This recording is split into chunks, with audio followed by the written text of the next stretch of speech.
Welcome in Target AIIMS online nursing classes. My self Naveen Sharma, nursing officer AIIMS Guwahati. और आज हम एक important topic discuss करेंगे जिसमें से एक क्वेश्चन, दो क्वेश्चन हर साल नोट सेट, पीजीआई, आरएमएल सभी के अंदर आते हैं। टॉपिक है वेंटिलेटर। और आप जैसे जानते हैं कि वेंटिलेटर एक बहुत बहुत इम्पोर्टेंट टॉपिक है जिसमें से क्वेश्चन आता ही आता है। और आज पढ़ने के बाद मुझे नहीं लगता कि आपको कोई डाउट इसमें से रहने वाला है, या फिर आपको अगर कोई डाउट रहता भी है तो आप कमेंट सेक्शन में जाके उसको पूछ सकते हैं। तो आज के दिन की हम शुरुआत करना चाहेंगे एक बहुत ही बेहतरीन थॉट के साथ कि मंजिल तो मिल ही जाएगी, कि मंजिल तो मिल ही जाएगी, भटकते ही सही, गुमराह तो वो हैं जो घर से निकले ही नहीं। अगर आपने जज्बा है, आपने अगर ठान लिया है कि मुझे इस बार सेलेक्ट होना है, तो आप किसी न किसी एग्जाम में जरूर सफल हो पाएंगे।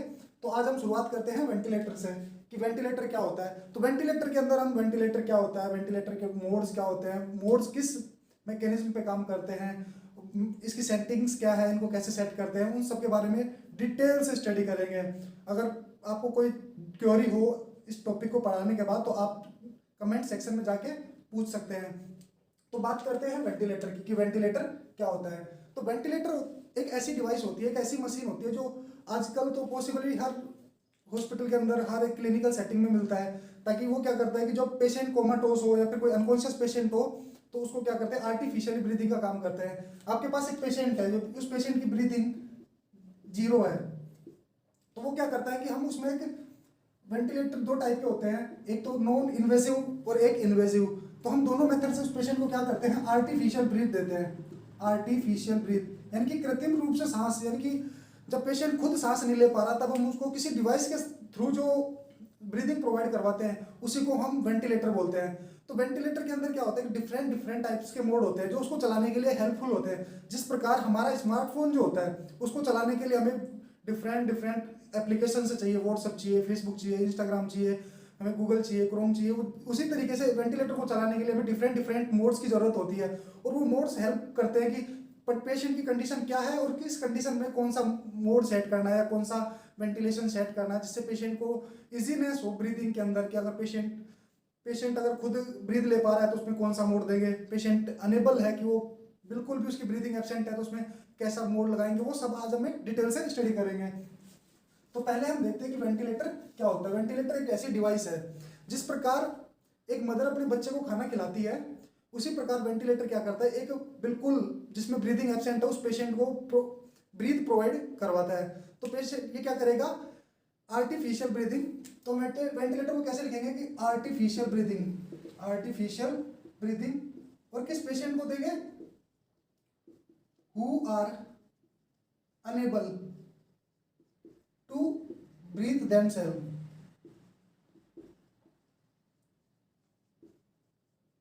यानी कि वेंटिलेशन क्या है, एक आर्टिफिशियल ब्रीदिंग यूनिट है जिसको हम क्या करते हैं कि एक पेशेंट जो अनेबल है ब्रीथ मतलब खुद सांस लेने में अनेबल है, उसको हम क्या करते हैं, ब्रीथ प्रोवाइड करवाते हैं आर्टिफिशियल। उस यूनिट को हम कहते हैं वेंटिलेटर। यानी कि वेंटिलेटर क्या हो गया, एक यूनिट हो गई आर्टिफिशियल ब्रीदिंग की।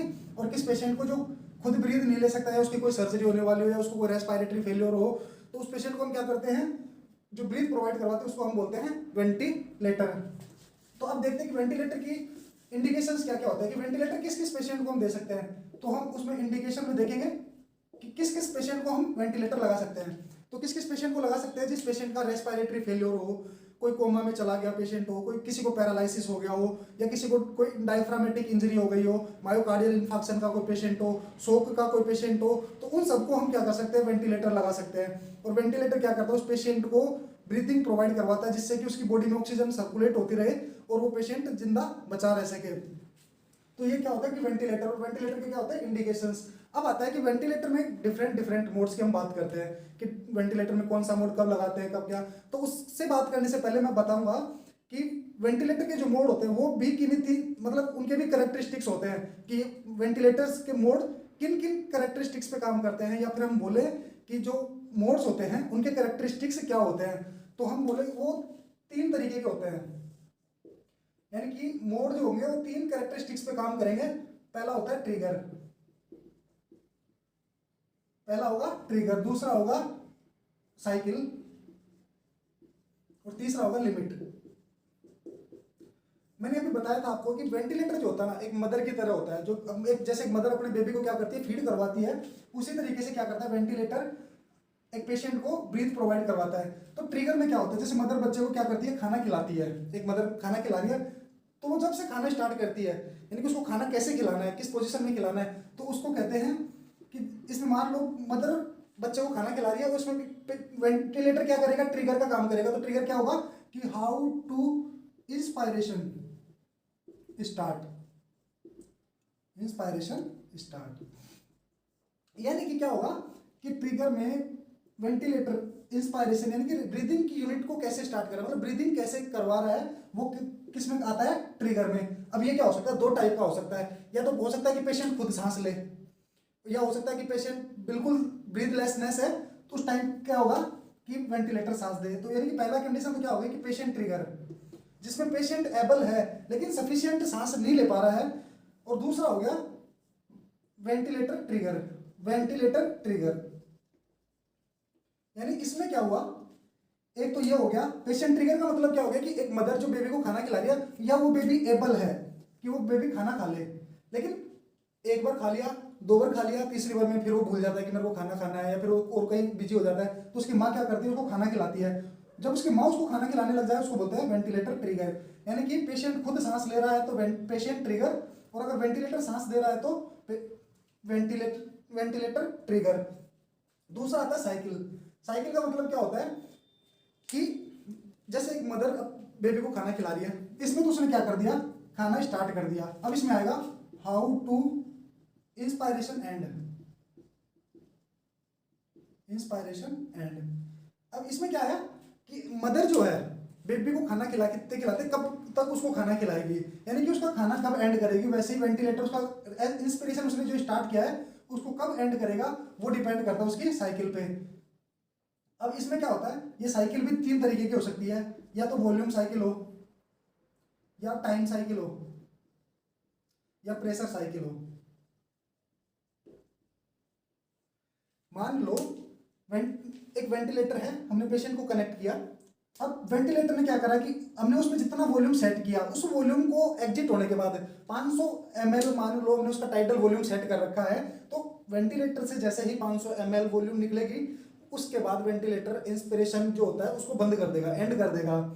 कितने टाइम में करना है, 2 सेकंड में हमें 500 ml टाइडल वॉल्यूम देना है, तो 2 सेकंड के लिए काम करेगा। प्रेशर कितने प्रेशर के साथ देना है, तो वो प्रेशर एग्जर्ट होते ही इंस्पिरेशन बंद हो जाएगी।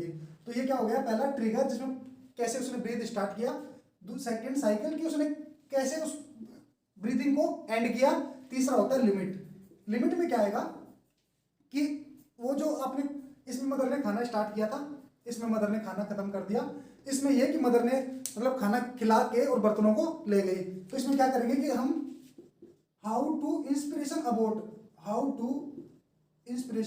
अबोर्ट, किसमें जो हमने इंस्पिरेशन स्टार्ट किया था उसको अबोर्ट कैसे करेंगे, वो आता है लिमिट के अंदर। तो तीनों मोड जो होंगे, किसी भी मोड में पेशेंट को क्या करेंगे, सबसे पहले ब्रीदिंग देंगे, फिर उसमें उस ब्रीदिंग को एंड भी करेंगे, फिर उस ब्रीदिंग को अबोर्ट करेंगे, ताकि नेक्स्ट साइकिल जो होती है, नेक्स्ट ब्रीदिंग जो होती है, नेक्स्ट हम जो ब्रीथ करेंगे उसकी तैयारी की जा सके। तो ये एक होता है एक ब्रीदिंग को कंप्लीट करने का साइकिल। अब बात आती है कि हम कौन कौन से मोड होते हैं जिनको यूज करते हैं।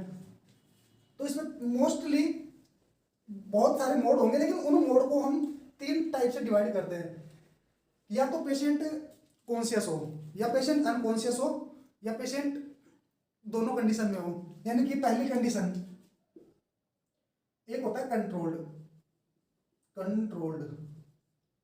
दूसरा होता है स्पॉन्टेनियस या असिस्टेड, और तीसरा होता है कंबाइंड। अब होता है कंट्रोल के अंदर, कंट्रोल में क्या होगा कि एक पेशेंट है, वो पेशेंट की कंडीशन है ब्रीथलेसनेस, यानी कि पेशेंट ब्रीथ करने में बिल्कुल भी एब्सेंट, ब्रीथ तो कर ही नहीं पा रहा, उसकी ब्रीथ बिल्कुल एब्सेंट है, तब उसको 100% कंट्रोल करेगा कौन, कंट्रोल्ड में।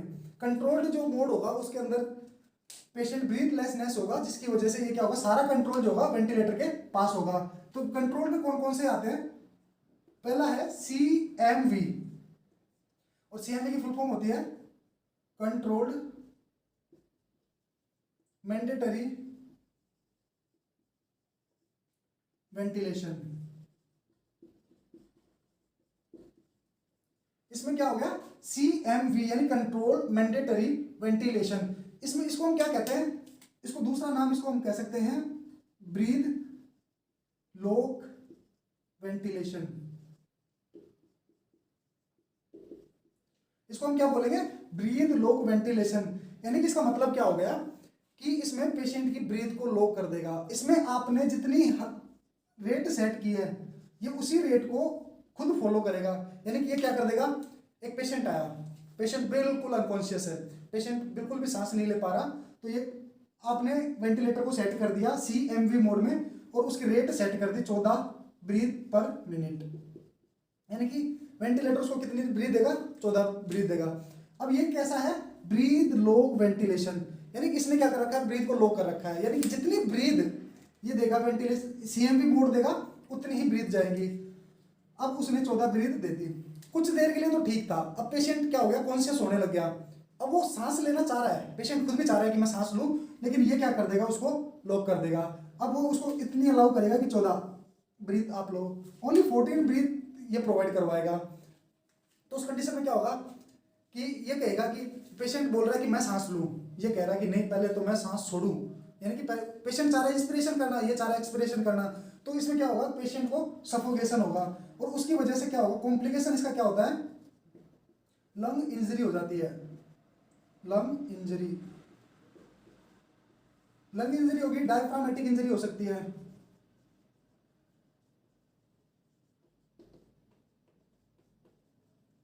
उसको क्या होगा, और ये क्यों होगी कि पेशेंट चाह रहा है कि वो इंस्पिरेशन करे या एक्सपिरेशन करे, और उसका अपोजिट कौन कर रहा है, CMV मोड उसका वो कर रहा है। तो उसकी वजह से पेशेंट को सफोकेशन होगा, पेशेंट हाइपरकैप्निक होगा, और पेशेंट को लंग इंजरी या डायफ्रामेटिक इंजरी होने के चांसेस होगा। इसलिए हम CMV मोड जो होता है, तो CMV मोड को हम क्या करते हैं, शॉर्ट टाइम के लिए यूज करते हैं। इसको जब भी यूज करेंगे तो हम क्या करेंगे, शॉर्ट टाइम के लिए यूज करते हैं। और इसको कब यूज करते हैं, जब किसी पेशेंट को इंजरी हुई तो स्टार्टिंग ड्यूरेशन में इसको यूज करते हैं कि कुछ देर के लिए इसको कर दे, ताकि पेशेंट को क्या हो कि एक स्टैंडर्ड ब्रीदिंग उसको मिल सके। तो इसके लिए हम इसको यूज करते हैं, यानी शॉर्ट टाइम के लिए और स्टार्टिंग ड्यूरेशन के लिए इसको यूज करते हैं। तो पहला मोड कौन सा हो गया, CMV कंट्रोल मैंडेटरी वेंटिलेशन। इसको क्या बोलते हैं, ब्रीथ लो वेंटिलेशन। इसमें आपने जितनी रेट सेट की उतनी ही ब्रीथ जाएंगी। और ये क्या करते हैं, कॉम्प्लिकेशंस क्या क्या होते हैं, लंग इंजरी होगी या डायफ्रामेटिक इंजरी होगी। इसको हम शॉर्ट ड्यूरेशन के लिए यूज करते हैं, लॉन्ग ड्यूरेशन के लिए कर नहीं सकते, क्योंकि अगर पेशेंट कॉन्शियस हो गया तो ये पेशेंट की ब्रीथ को क्या करके रखता है, लॉक करके रखता है, जिसकी वजह से पेशेंट को बहुत सारी प्रॉब्लम्स हो सकती हैं। और ये क्या होता है, स्टार्टिंग के ड्यूरेशन में हम इसको यूज करते हैं, ताकि क्या होगी, स्टार्ट में जैसे पेशेंट अगर कोमा का है तो वो ये कुछ देर के लिए उसको हैंडल करके रखेगा। तो ये हो गया हमारा CMV मोड हो गया। अब हम दूसरा जो बात करेंगे, कंट्रोल्ड में दूसरा होता है assist control ventilation. Second mode है ACV, यानी कि असिस्ट कंट्रोल वेंटिलेशन। इस मोड में क्या होगा कि इसमें तो पेशेंट बिल्कुल भी कॉन्शियस नहीं था। इसमें पेशेंट कॉन्शियस होगा, लेकिन ये क्या करेगा, उसको असिस्ट करेगा और कंट्रोल भी करेगा। यानी कि इसमें दोनों होगा, पेशेंट को ये असिस्ट भी करेगा और कंट्रोल भी करेगा। यानी कि आपने इसमें मान लो रेट 14 सेट कर दी, 14 ब्रीथ पर मिनट, तो ये 14 तो देगा ही देगा, ये तो कंट्रोल्ड है। यानी कि इनको क्या करेगा, ये इन 14 ब्रीथ को तो देगा।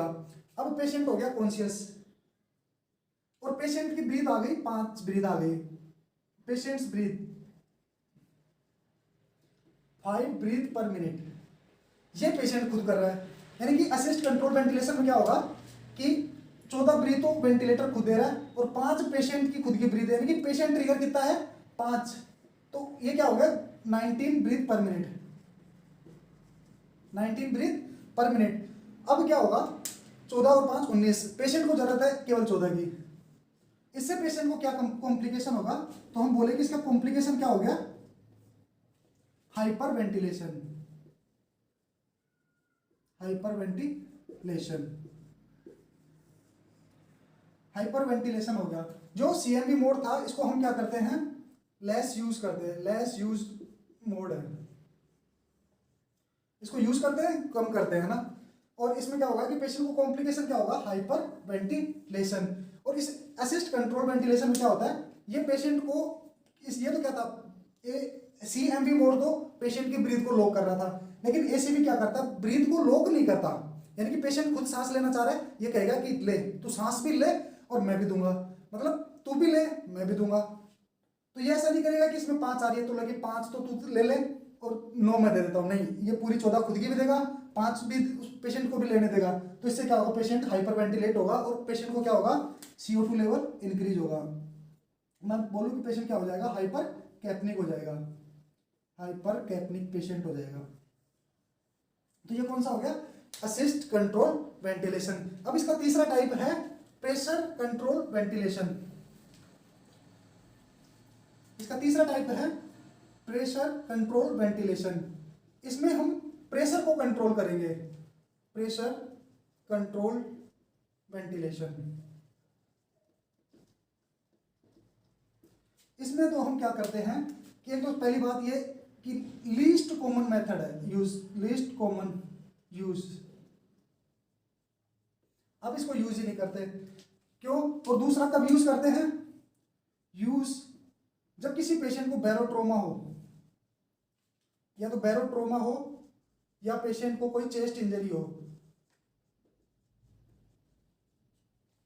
ये तब यूज करते हैं जब पेशेंट को बैरोट्रोमा हो या चेस्ट इंजरी हो। उस टाइम क्या होता है कि पेशेंट फोर्सफुली इंस्पिरेशन नहीं कर पाता, तब हम क्या करते हैं कि उसको एक फिक्स लिमिट प्रेशर के साथ उसको क्या करेंगे, इंस्पिरेशन करवाएंगे। इसमें क्या होगा कि मान लो पेशेंट जब आया था तब उसको एक उसकी उस टाइम प्रेशर जो इंस्पिरेशन के लिए फोर्स था वो बहुत कम था, तो हमने इसमें प्रेशर सेट कर दिया।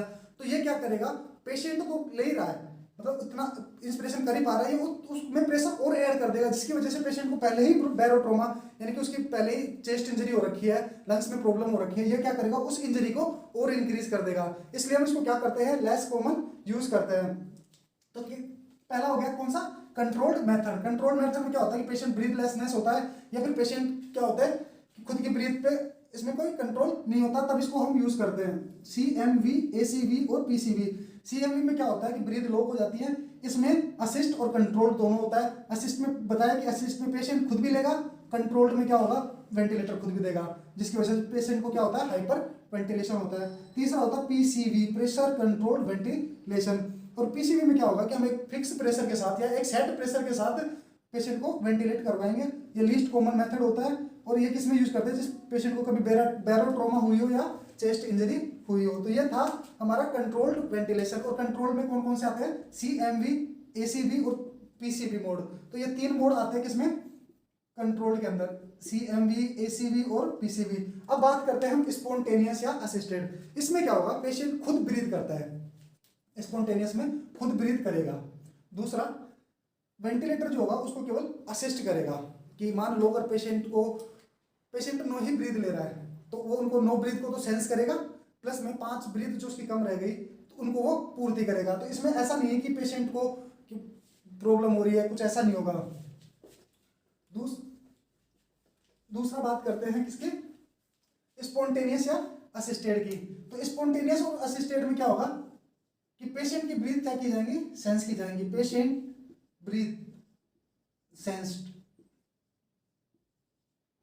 इसमें हम क्या करते हैं, पेशेंट की जो ब्रीथ होती है उसको सेंस करते हैं, यानी कि वेंटिलेटर फील करेगा कि पेशेंट ने 5 ब्रीथ ले ली, 7 ब्रीथ ले ली। उसके बाद अगर पेशेंट को कोई प्रॉब्लम है, मान लो पेशेंट प्रेशर के साथ इंस्पिरेशन नहीं कर पा रहा, फोर्सफुली इंस्पिरेशन नहीं कर पा रहा, एटेलेक्टेसिस का पेशेंट है, एक्यूट उसको कोई रेस्पिरेटरी डिसऑर्डर्स है, या क्रोनिक को इसको रेस्पिरेटरी डिसऑर्डर है, तो उस टाइम क्या करेगा, ये उसको ब्रीथ प्रोवाइड करवाएगा। तो इसमें स्पॉन्टेनियस में क्या होता है कि इसका स्पॉन्टेनियस में जो पहला आता है वो था pressure supported, pressure supported ventilation. इसमें हम क्या करते हैं कि पेशेंट अगर, ये क्यों यूज आता है, जब कोई पेशेंट फोर्सफुली इंस्पिरेशन नहीं कर पा रहा या एक्सप्रेशन नहीं कर पा रहा, तो उसकी वजह से उसकी क्या होती है, एल्वेलाई जो होती है ना वो कोलैप्स कर जाती है या उसको एटेलेक्टेसिस की कंडीशन हो जाती है। तो उससे प्रिवेंट करने के लिए हम किसका यूज करते हैं, प्रेशर सपोर्ट वेंटिलेशन का। अब प्रेशर सपोर्ट वेंटिलेशन में भी क्या होता है, दो मोड आते हैं जिनको मोस्ट कॉमनली यूज करते हैं। तो पहला कौन सा होता है, सीपैप। इस सीपैप कौन सा होता है, कंटिन्यूअस पॉजिटिव प्रेशर वेंटिलेशन। पहला कौन सा हो गया, कंटिन्यूअस पॉजिटिव प्रेशर वेंटिलेशन। इसमें हम क्या करते हैं, पेशेंट को कंटिन्यूअस एक पॉजिटिव प्रेशर प्रोवाइड करवाते हैं, यानी कि उसको एक फोर्सफुली ब्रीथ प्रोवाइड करवाते हैं जिससे कि उसकी क्या हो, एल्वेलाइज प्रिवेंट हो, टू प्रिवेंट कोलैप्स ऑफ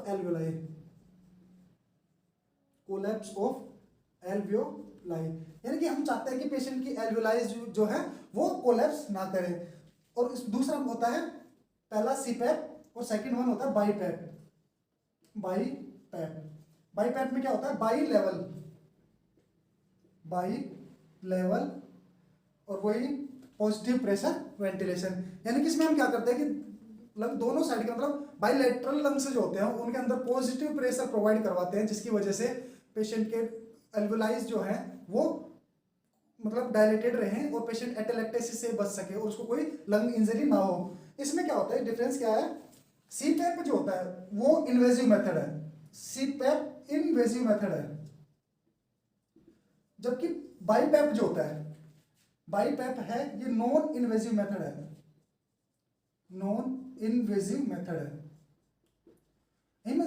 इसमें हम क्या करते हैं, बाईपैप को हम कैसे देते हैं, बाई मास्क। और बाकी जितने भी हमने अभी तक मोड पढ़े हैं वो सारे कैसे होते हैं, इन्वेजिव होते हैं। इन्वेजिव को हम किसके थ्रू देते हैं, ईटी ट्यूब हो, कॉम्बी ट्यूब हो, आईजेल हो, जो भी इन्वेजिव डिवाइसेस होती हैं उनके थ्रू देते हैं। अब आता है कंबाइंड। तो ये था पहला कंट्रोल, ये था स्पॉन्टेनियस या असिस्टेड। तीसरा आता है कंबाइंड।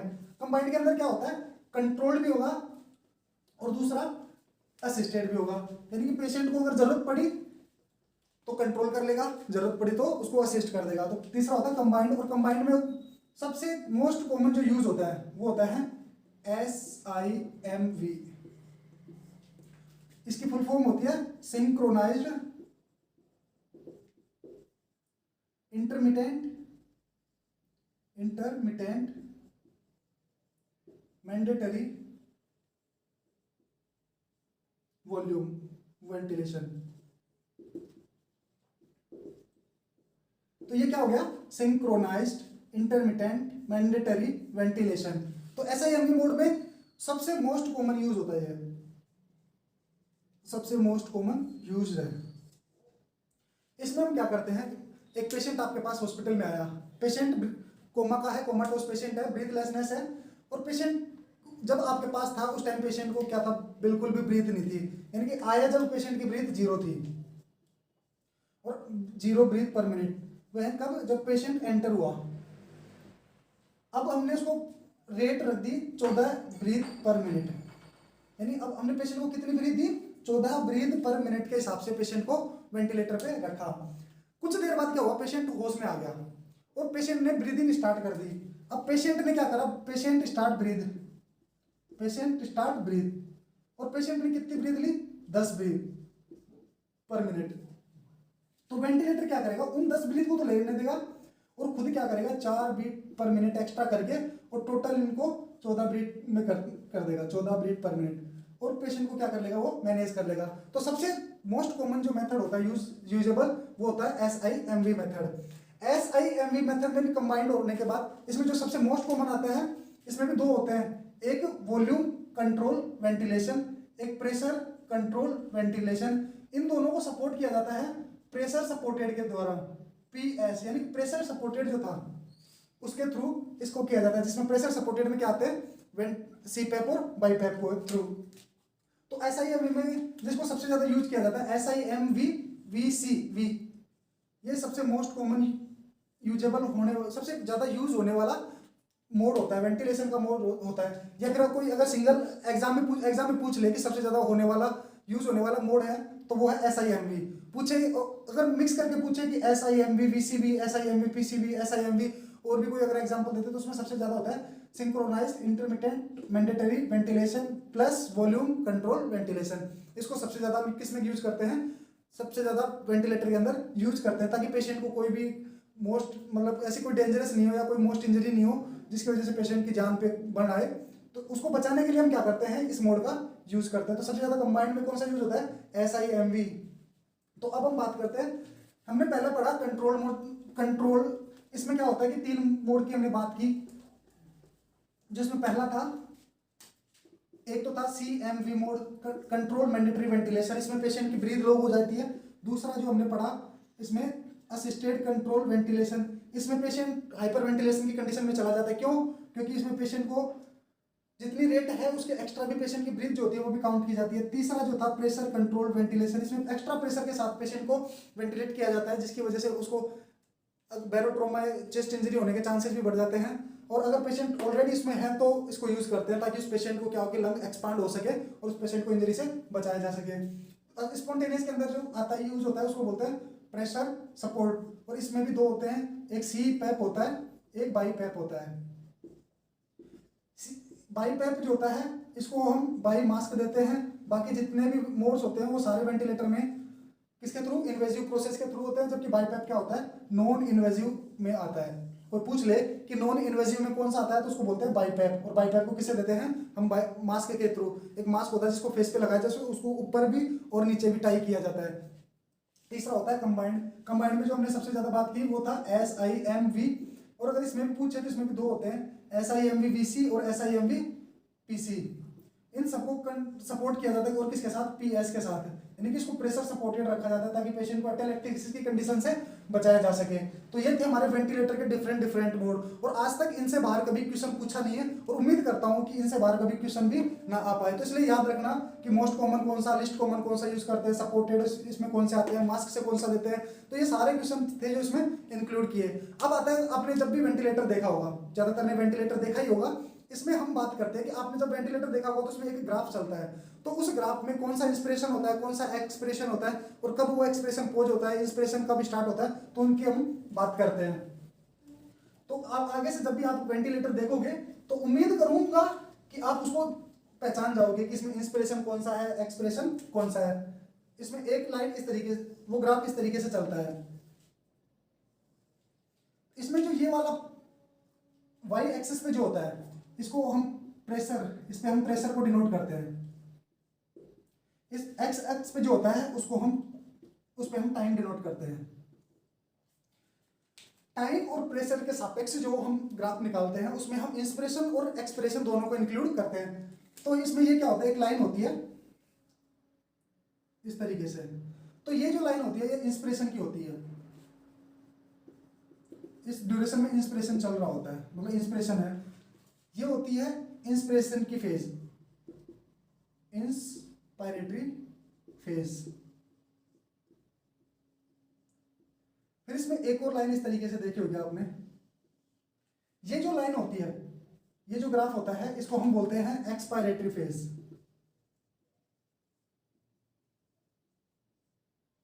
और जब ये दोनों कांस्टेंट हो जाते हैं, दोनों पैरेलल हो जाते हैं, तो इसको बोलते हैं एक्सपायरेशन पोज। तो ये कैसे चलता है, ग्राफ यूं चलता रहता है, फिर दोबारा यूं ही आएगा, फिर यूं, फिर दोबारा यूं आएगा।